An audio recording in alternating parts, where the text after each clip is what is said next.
Not sure if it's actually working yet.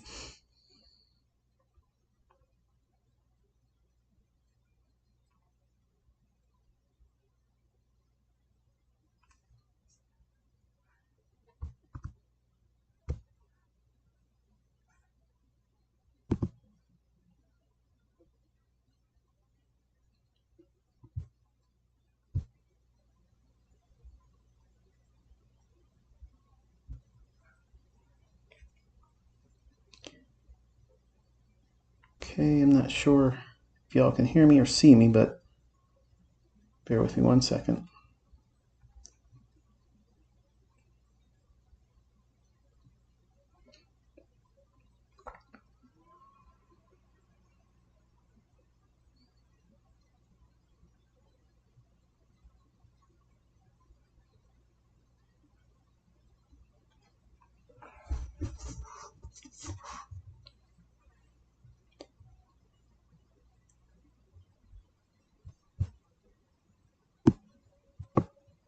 All right, it should be showing me. I apologize. I had a delay that I couldn't overcome.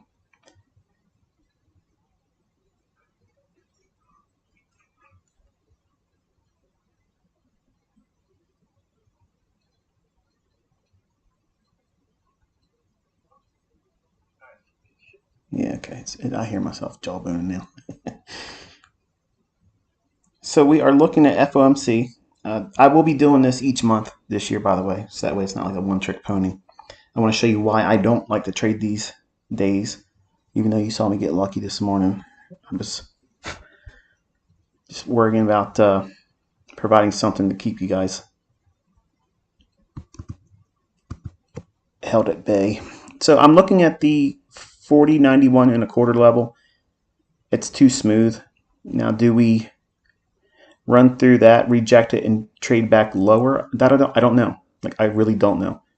So because I don't know that, I want to wait and see how we deliver at 2 o'clock. That first move usually is like not the real move. And then at 2:30, the real move comes in. So it's kind of like a tsunami type effect. So we're more or less just observing. Anything noteworthy, I'll bring to your attention. But right now I'm watching that 40.91.25. I think that's a little too suspect, too smooth.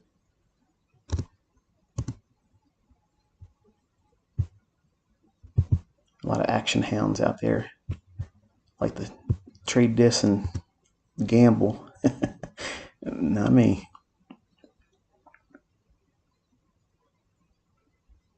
All right, just a couple more seconds, and then you'll see all kinds of volatility come in.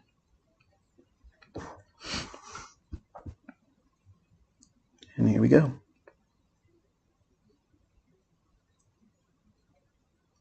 All right, so sell side's been attacked first.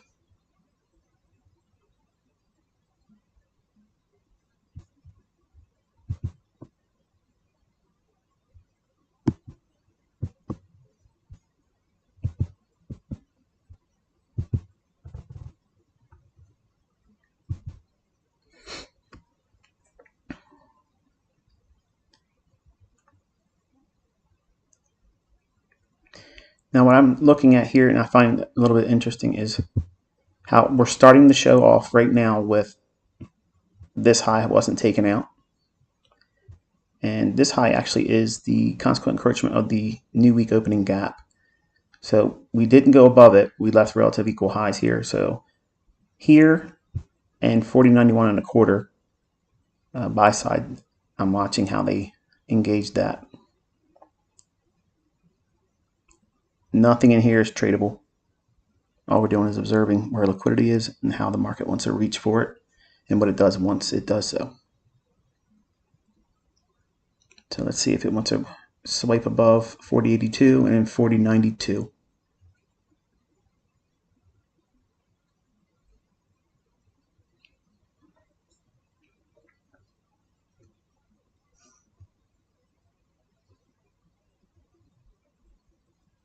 Don't push any buttons, folks. I'm not enticing you to do anything. If I felt good about it and strongly about it, I'd be telling you, don't touch it. Now, can you trade it after like 2:45 New York local time? I believe you can, but I don't think anyone should be doing anything with it right now. And that's a general rule. I'm not just doing it just for today. I teach my students don't touch it at all, in fact, but it would be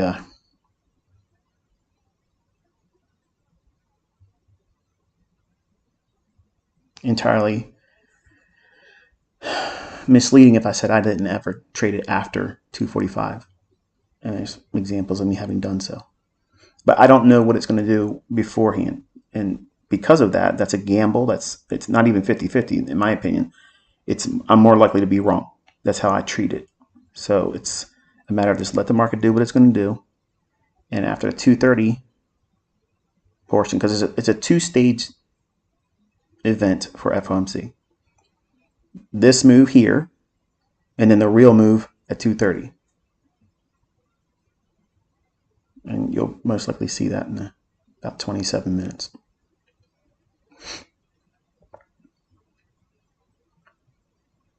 I'm going to hang with you guys until about 3 o'clock, and then I'm going to get off here. All right, so far we've tried to go lower once more, back inside the range prior to 2 o'clock. Taking out sell side here. I'm watching this level, and again the larger pool of liquidity up here.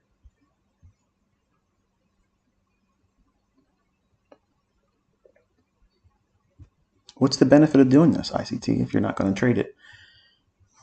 Well, you have to understand what the market's showing you. What you're observing is how the market seeks liquidity. And right now there isn't anything in terms of inefficiency except for this portion of price action up here.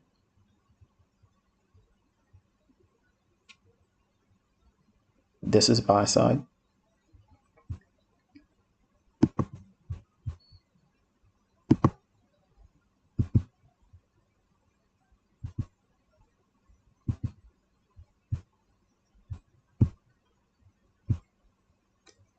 Show me when to buy and sell. And it's a whole lot more things you have to understand before you do that.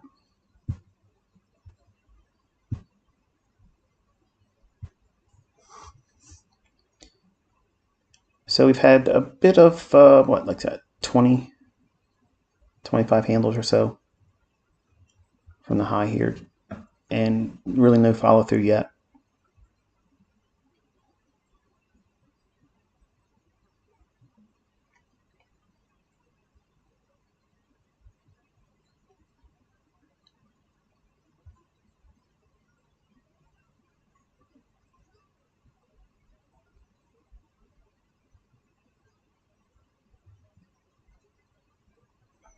Why anybody wants to trade right now is beyond me. It's just a gamble.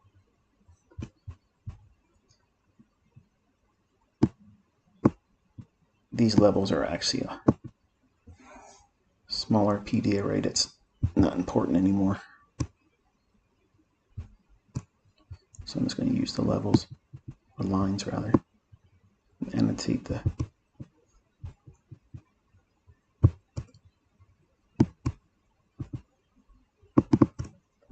inefficiency. So what I'm observing in all of this is we have buy side resting above this high and this high. So these are relatively equal highs. So that's too smooth in my opinion, much like the highs at 41.91 and a quarter. Apart from that, there is no inefficiencies except for this small little area here, which is what I just annotated with these two lines.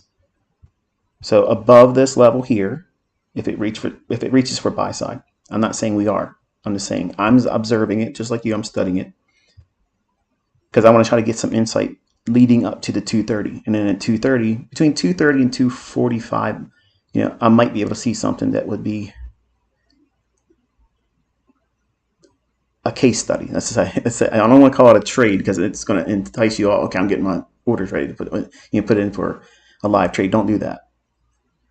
But I'm trying to build a case for what would be in play at 230. These relative equal highs, which is above that is buy side liquidity. But how far above that can we go? Well, I think if it goes above that, it's likely to go to 40.92 and thereabouts, just to clear up the initial high. We have buy side here, which if it's going to go here, it's going to bump the 40.92 level. But above these highs here, how far can it go? Well, you can go to consequent encroachment, which is the midpoint of this low to that high.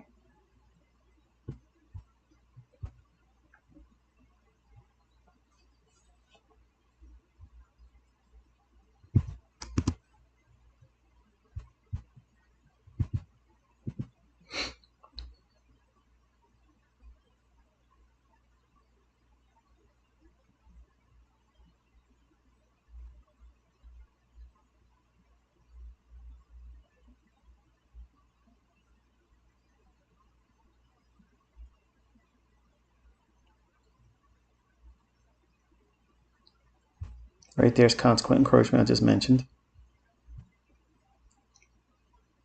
So that buy side is now purged. So I'll keep the level there just for annotation purposes. But it went right up into the midpoint where I just outlined right there. So I don't think that is enough, to justify, especially for an event like FOMC. So we're going to see, does it have a lot of energy to reach through the high end of this fair value gap? And this fair value gap is a SIBI, sell side imbalance, buy side inefficiency. I know it's a mouthful.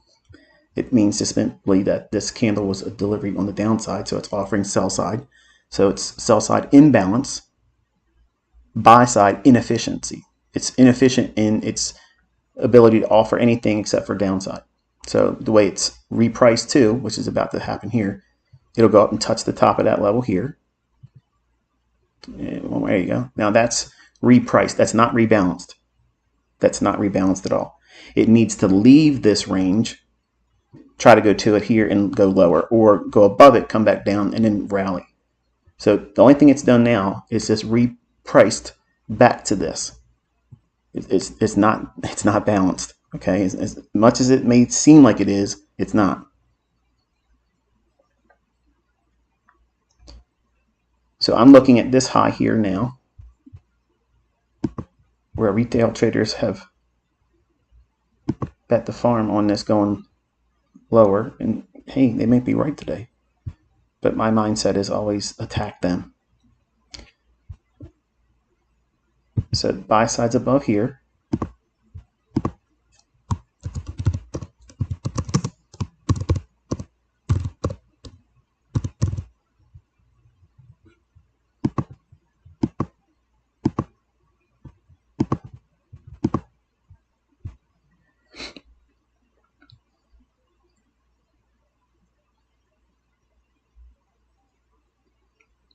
Now I'd like to see it just aggressively run right over top this high and dig into this, and then right above into 40.92.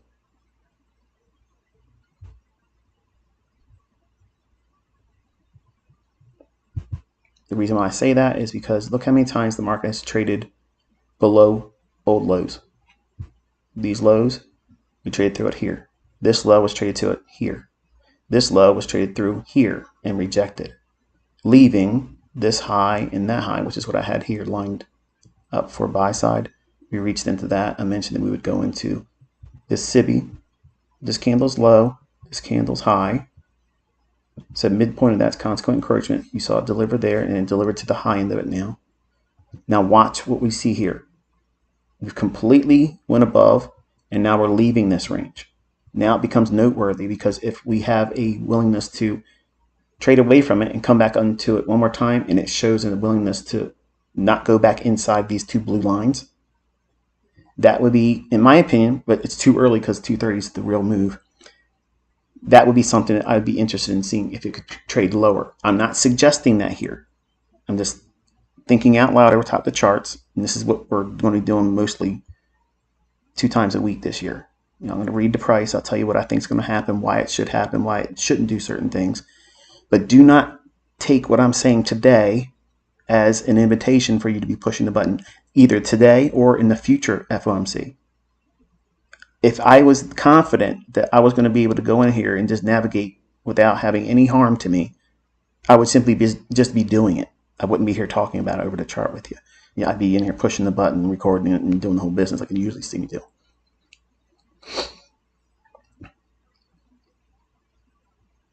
I still favor the buy side here. I think that's where we're going to rip into that.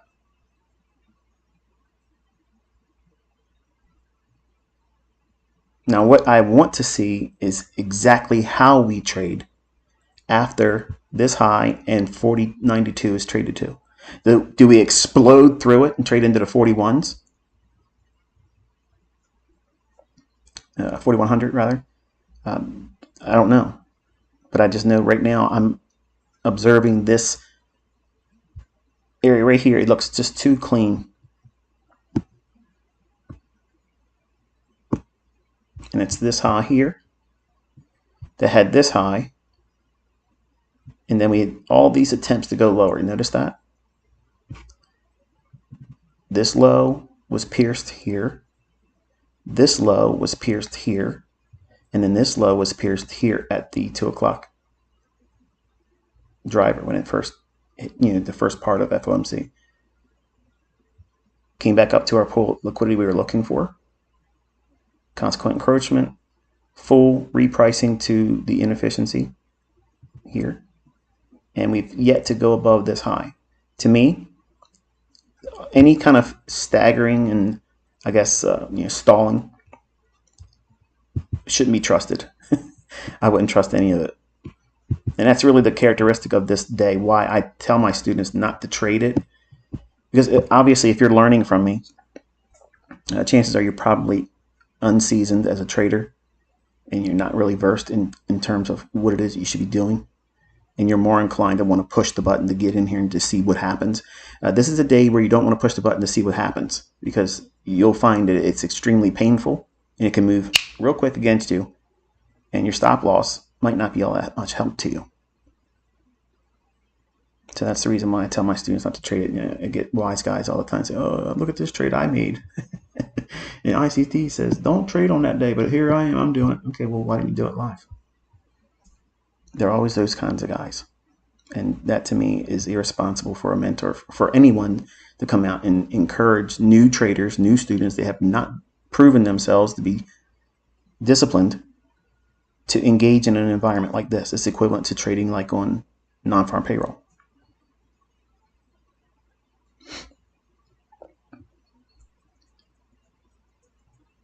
In about 15 more minutes, the real move will begin.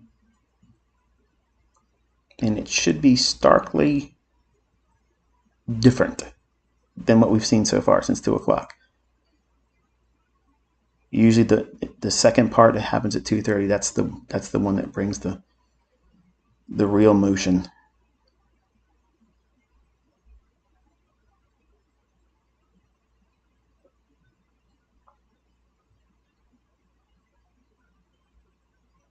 I know some of you are looking at that little pink box over here, remembering what I showed in last night's review. How did you know that was not a bearish breaker? I'll teach you. Just let me worry about this for right now. It's in my head. Here, I'll take it off the screen. That way it doesn't entice you. All right, so see this small little gap in here? Right there. So this candle's high. This candle's low. We traded down into that. That right there, technically, on any other event or another day, not a FOMC day, I would use that as a institutional order flow entry drill and expect it to rally up and attack a buy side liquidity or an imbalance above price.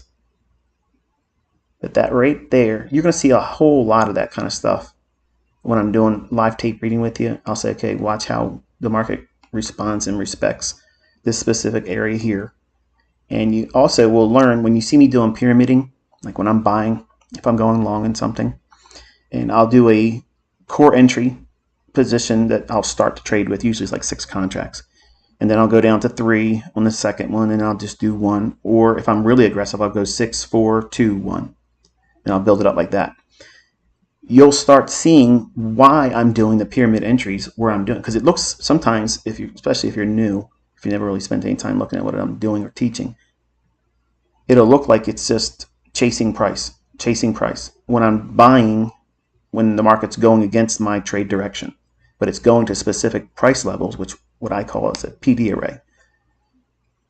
PD array, premium discount array. These are specific elements in price action that repeat over and over again and offer like a reason to anticipate price doing something. Watch the top of this candle here. In here, and in the middle of that is mean threshold. Half of an order block, whether it be a breaker, mitigation block, or just a standard order block, midpoint of that is mean threshold. Any gap or any wick, like this wick down here, half of that is consequent encroachment. So consequent encroachment is the midpoint of a inefficiency and or gap. Very, very sensitive price points in price action.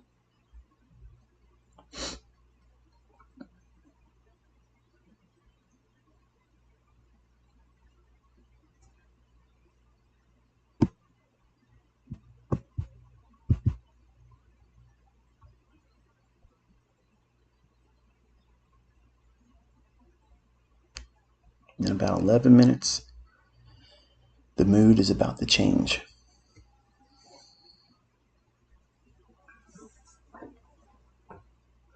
I do apologize. I was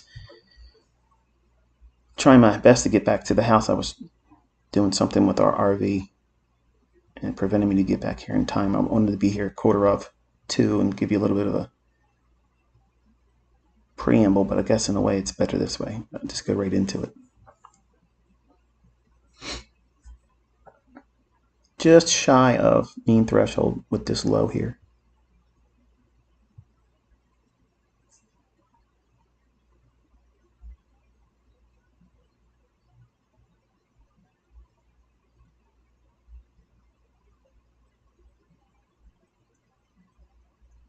And again, as the market is what it is right now, I'm still favoring, even though we had this movement here and this retracement down, I'm still favoring this area here to be engaged.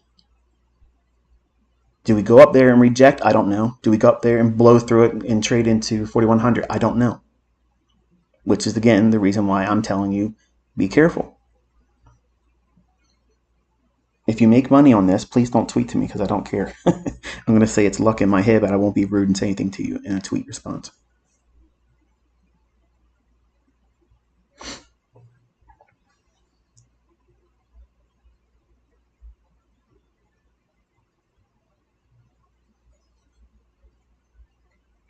So when you watch events like this, it's a wonderful study for liquidity. It's not a test for you to feel like you pass or fail. It's just a case study of observing what price wants to do next and where has it been already. We've had several instances right now. Look at all the lows on this chart here. In the fractal, or the portion of price I'm showing in this chart, look how many times the lows were broken and now we're above them. How many highs have been taken? We've had this high taken here.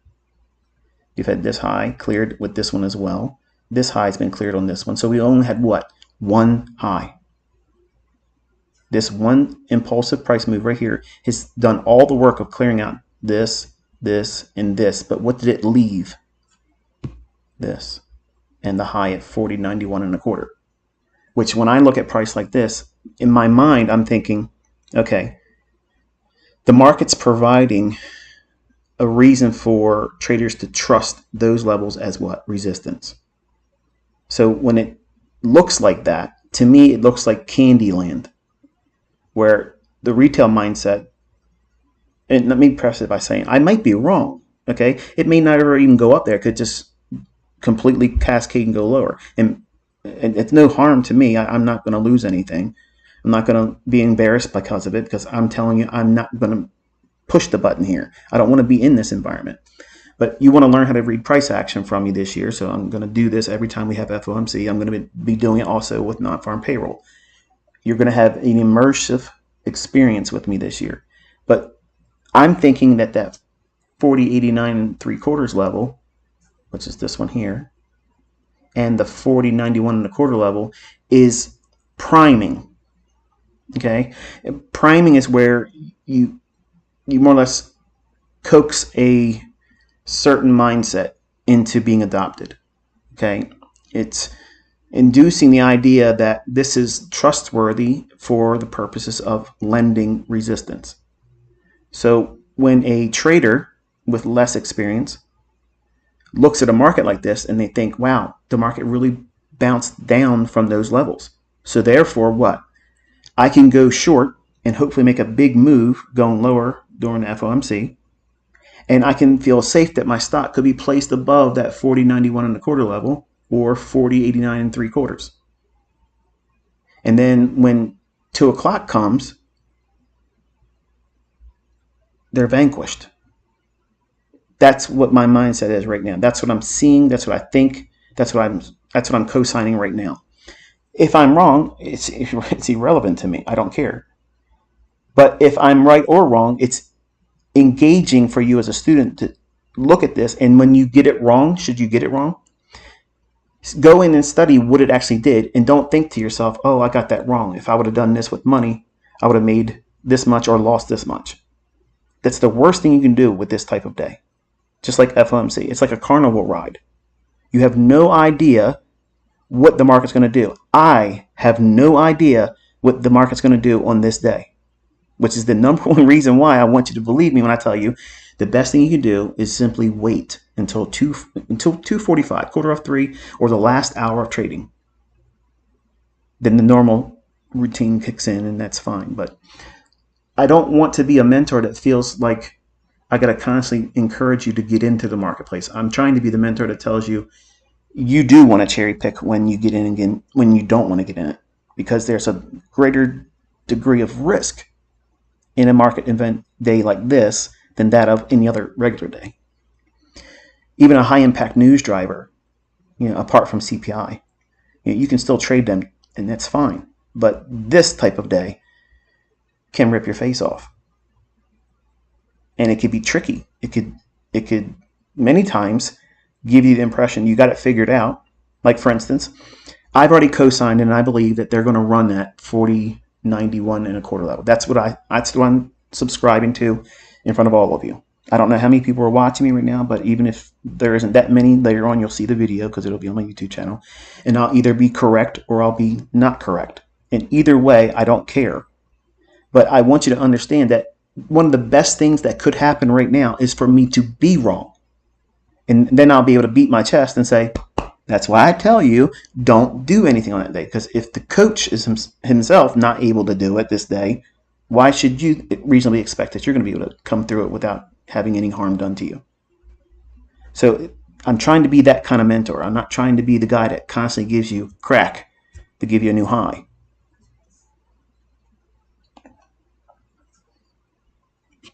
Watch the midpoint of this wick right here, which also lines up with this right here. See if there's any sensitivity there. In other words, does it support price and does it want to go higher after that?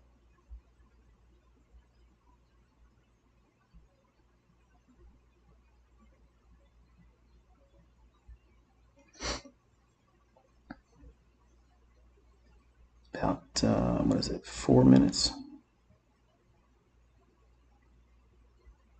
Yeah, 4 more minutes, and then a whole lot of retail traders are going to regret having pushed the button today. And some other traders might be thinking they're way better than they really are if they get lucky.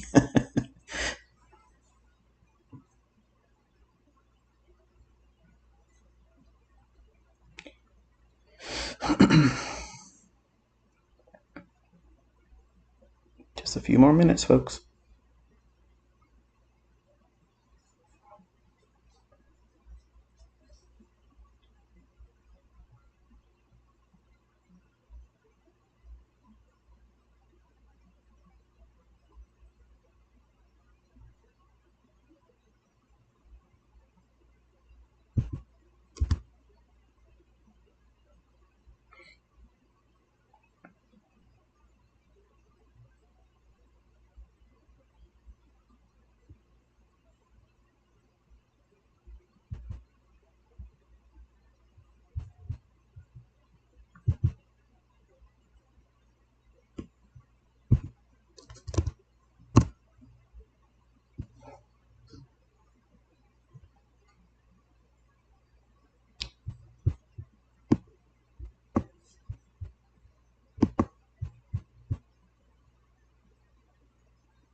if I were making the market today, I would run it through these highs, take it up to around 4108 to 4112 or thereabouts, could go to 4115, and then crash it all the way back down into here. That's how I would do it today. I'm not saying that's what's going to happen, but that's what I do when I watch these events. When I don't look at non-farm payroll anymore because it's been really lackluster over the last, I don't know, 8 years or so, maybe almost 10 years. It used to be amazing. It used to have a lot of volatility. But what I'd like to do is when I'm practicing, I think to myself, how could I, if I controlled price, if I had the strings on the marionette puppet that is price, how would I manipulate them, and what would I do to do the most damage? Well, I would obviously look at what has happened here. We've already taken out the sell stops. So there's traders that are caught short right now. They tried to sell short on the breakout. Anyone that's long had trailed stop losses. They're neutralized. But now who's safe so far? Anyone short. They saw this move here thinking it's great. So how you wreck them? You run it up here deep, clears them all out, keep people caught on side, not on side, but offside buying it, and then rake them across the coals all the way back down here. And then everybody thinks nobody makes money trading. That's the idea I have in my mind. Might never even come close to doing that, but that's the type of thing I like to do. And sometimes it happens like that, and then sometimes it doesn't. But that's the fun of studying it and see how they do it. Because these particular days, I don't have any insight on what game plan they're going to use, which is the reason why I won't push the button. 3 seconds, and then the fireworks.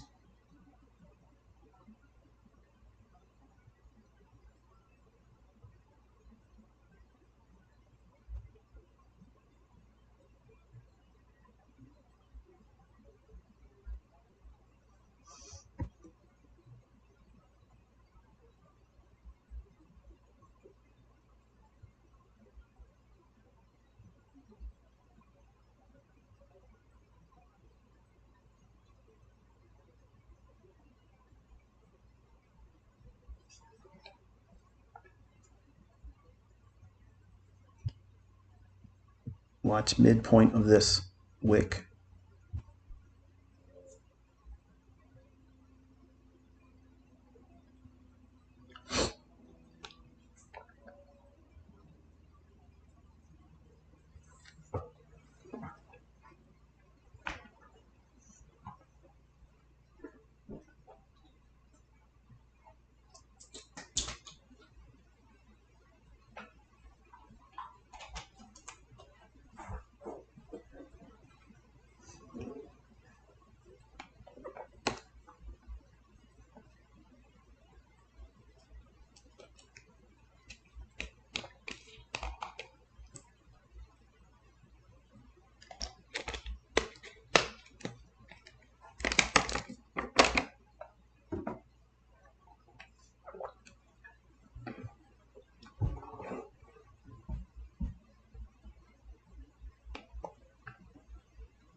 It's still sleeping.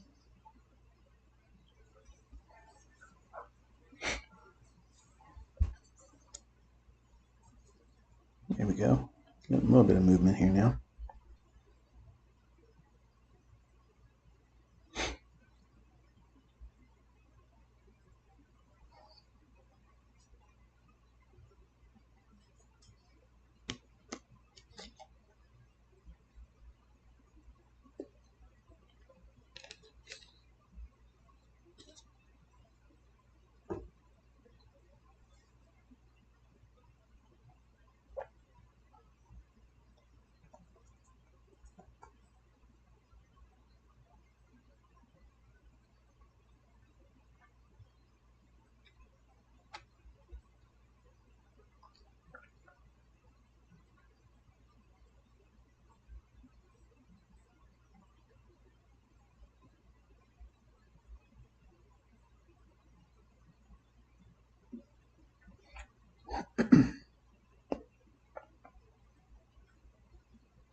I'm watching the low on that wick. Do we just go below it by a little bit and then rip it higher? Or do we aggressively go into our buy side imbalance, sell side inefficiency, which is this candle? Nothing here would I've taken any entries on.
Now, in my mind, I'm thinking, why would they want to come down here? Well, somebody might be long here. And if it goes above these highs here and goes to like 4,100, they could stand and make a lot of money, right? So if they go down there and knock them out into this imbalance that's highlighted, then rip it all the way back across all this, that would be the maximum damage and still do what I've mentioned moments ago. Maximum carnage, that's what I'm looking at all the time when it's FOMC. Who could be harmed the most? And who's recently profitable? And how could they be taken out of the game?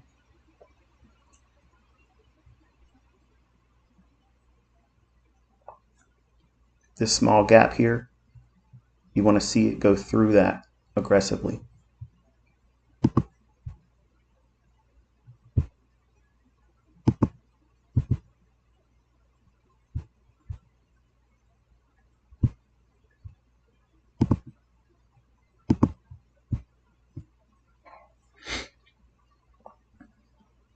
I think if we get above that one, no, if we get above it and come back down and act as support with it, then it should be violent to take out 40.92.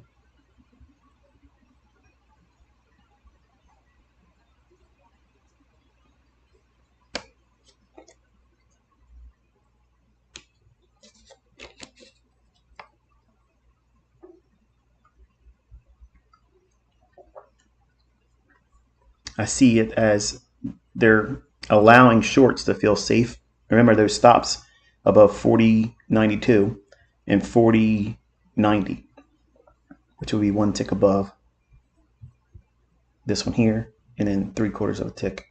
Three-quarters of a point rather above this one. So just basically call it 40.92, because if it's going to go to 40.89.75, it's going to rip to 40.92.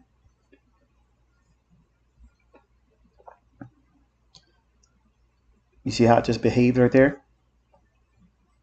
We traded through the gap, this here, open, traded down to the low of it, and now look what it's doing, expanding up. It's interesting, isn't it? It's almost like it's on a leash. Not on this day, though. Now, here's that old fair value gap. See how it's being sensitive to it there? Rewind the video later on when you can watch it.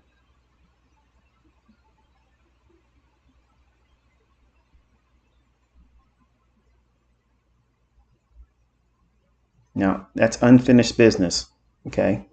Right here.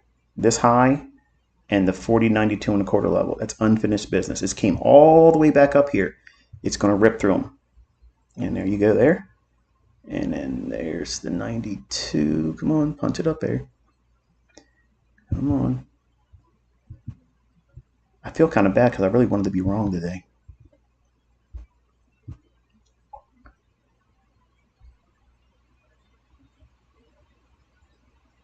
Now some of you are going to think, oh, I want to trade FOMC.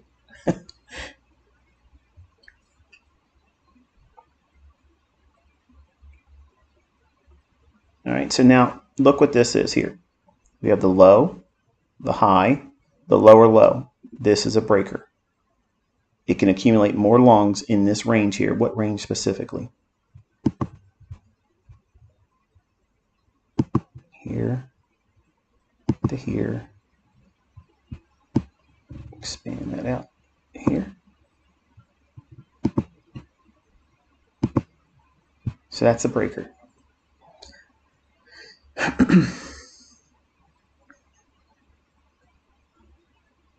There's your 92. Cherry picked. Using delayed data that everybody's seeing all around the world at the same time. Now, does it rip up to 4108? Or first of all, 4100?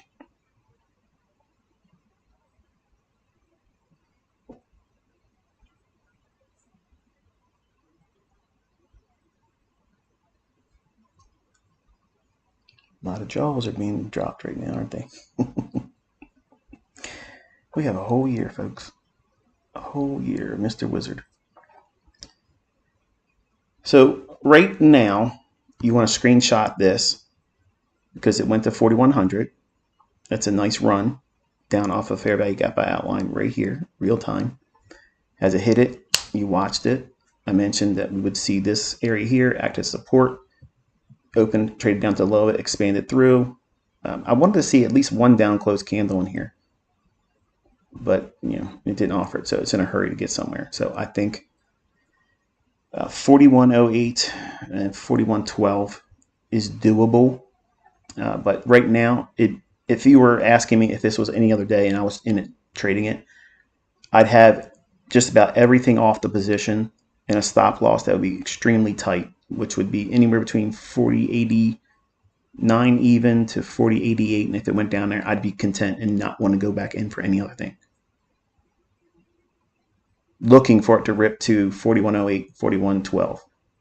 And if it were to do that, I would close my charts and feel like I've done enough, vanquished enough, adversaries in retail on the altar of speculation.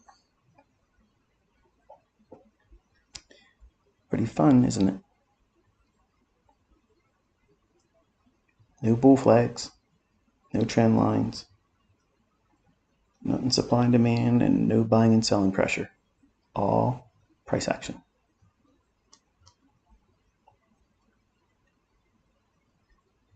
Almost at that 4108.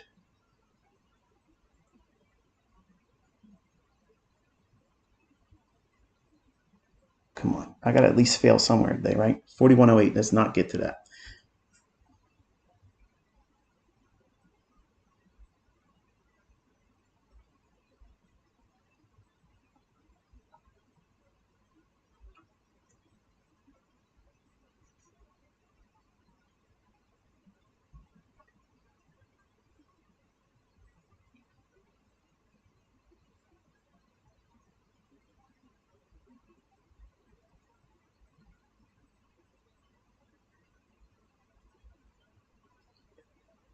For the folks on Twitter,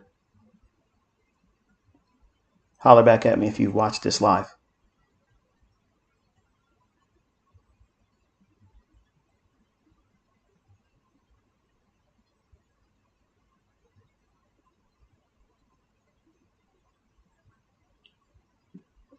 Try and get a feel for that delay here.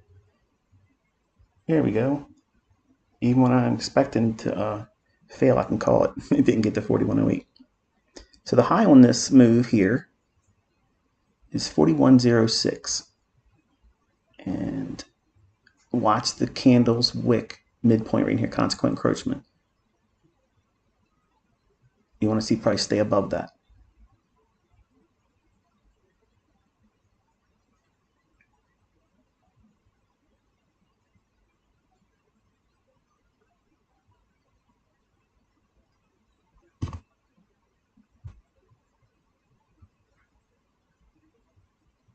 Well, there's the 4108. So even when I try to be wrong, I can't be wrong.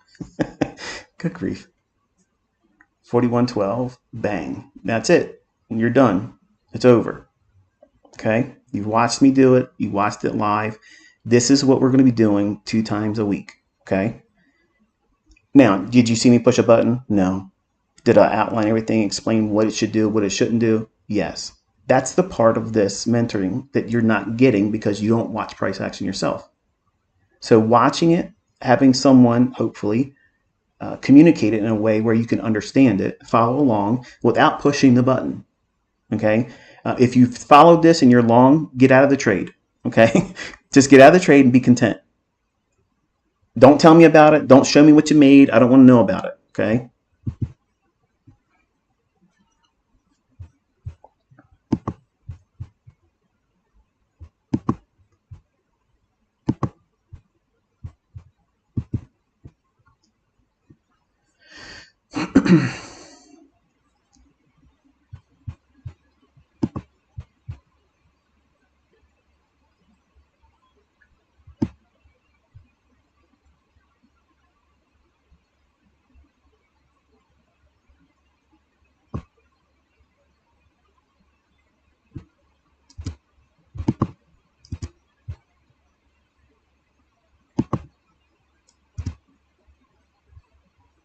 Put 4115 and 4125 as horizontal lines on your chart. And I think that would be pretty much the extent of it today. It may not even go that far, but that's I see that as a potential still. But you saw my target 4112, 4108, and the narrative off the fair value gap I cherry picked for you. And there you go. So that's going to be it for me. Hopefully you guys have had a worthwhile engagement with me. And hopefully nobody was too terribly confused. But the more you spend time with me this year when we do it live, you'll see things repeat. You'll see the ebb and flow about what the market's likely to do next, where it shouldn't go, why should it go somewhere. And I didn't do a whole lot of jawboning, I don't think. Usually I can be very animated with the word salad, but today I tried to just only talk when it was important. So that's going to be it. Hopefully you found it helpful. And if you did, just give me some feedback on Twitter. If you didn't find it helpful, keep it to yourself. Until next time, be safe.